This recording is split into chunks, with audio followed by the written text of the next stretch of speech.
that some people came here knowing not a single word in Russian, and now they know many. One young person from Kamchatka is sitting in back rows. He's probably unaware of what has been talked about. Please introduce yourself. I'm the leader of the United States delegation. I'm representing the Center for Political Innovation. And I would like to just thank you from the bottom of my heart for that dynamic interview you gave to Tucker Carlson, in which you showed many, many young Americans a different kind of leadership, because our politicians and our leaders in the United States, they speak in sound bites, they speak in terms of scandal and gossip, but you presented a long-term vision, a scientific view of statecraft, and by getting through to young Americans, you made a difference. Many people who would never have listened to anything you had to say or heard another perspective heard you because of that interview.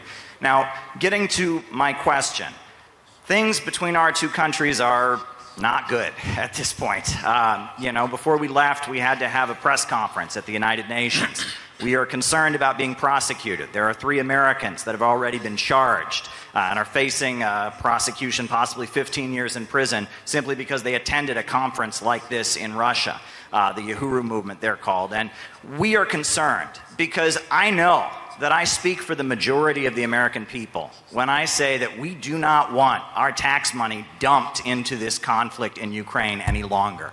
We do not want our country to continue to deteriorate internally while our leaders waste money on prolonging this war. I'm frightened by what the Biden administration is doing, not just in Ukraine, but also on Taiwan and on the Korean Peninsula. And I really do see gatherings like this as a potential road to peace. And what I have seen at this festival has blown my mind. The amount of young volunteers that you have here, people who have stepped up, who love their country and want to just come forward and put together dynamic events like this. What kind of role can events like this and young diplomacy activities like this play in helping set the stage for maybe changing the dangerous direction our leaders in the United States are taking things against the majority of the wishes of the majority of the people of our country? Thank you.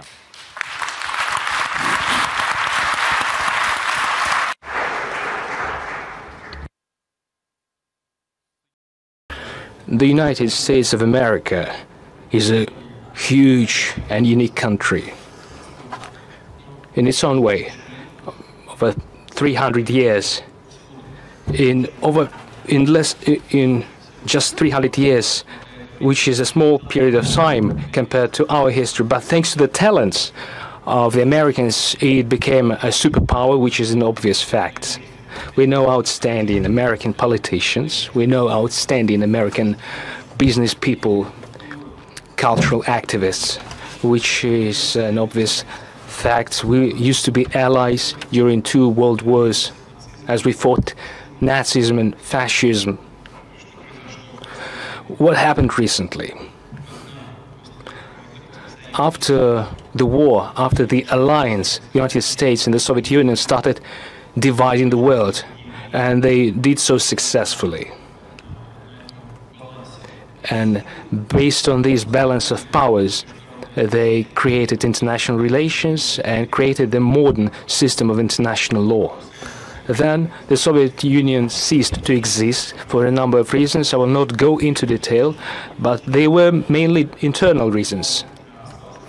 There is one superpower remaining, represented by your country. The way your elites use this monopoly to global domination is dubious.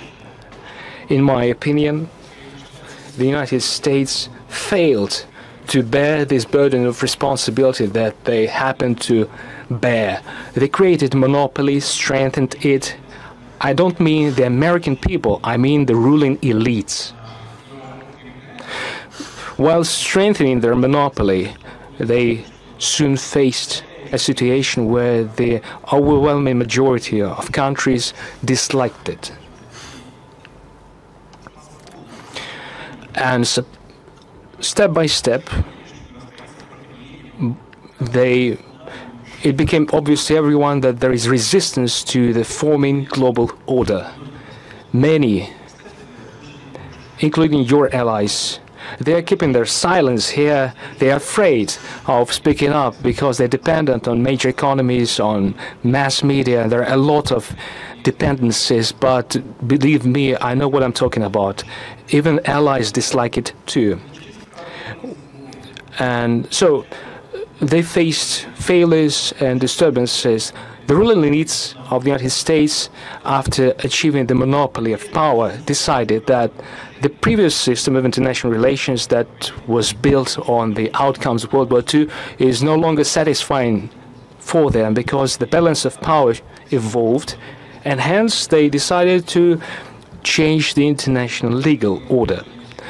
And when it became clear that not everyone is okay with this, by this I mean Iraqi developments. They happened without UN Security Council sanctions. The same applies to Syria, Yugoslavia, former Yugoslavia. Without going into detail about root causes, there were no decisions or resolutions of UN Security Council. The United States did let this genie get out of the bottle. If they did so, why can't other countries protect their national interests in the same way? As for Yugoslavia, my counterpart told me on multiple occasions, yes, we did so without UN Security Council resolution, but there was a waging 8-year war, bloodshed, something must be done.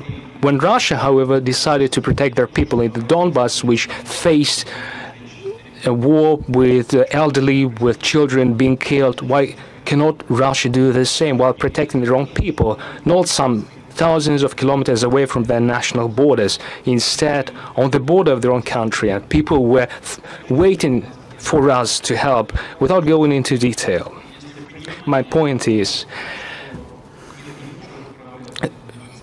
to understand that the world cannot be controlled from one pole, and which is detrimental to that pole itself as it undermines the foundation. And in the interview given to your compatriot Mr. Carlson, I said that dollar is being undermined as they forbid to use dollar for settlements. They seek quick results. Instead of gaining one, they only undermine their national currency.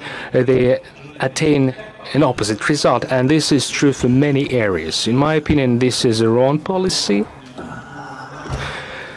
But the youth, returning to your question, can do many things without interfering in domestic processes, without describing or giving descriptions of the behavior of presidential candidates. It is just a part of the national culture, but youths can contribute in building state-to-state relations. What would be the procedure? They can just speak up domestically, within law, within their constitution. It is the only way, the only option.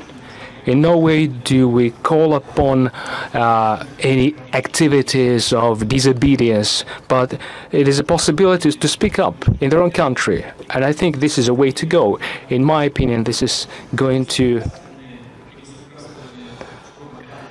pave the way for non-state forms of contact in order to create conditions for improving relations on state-to-state level too. Thank you very much for your question.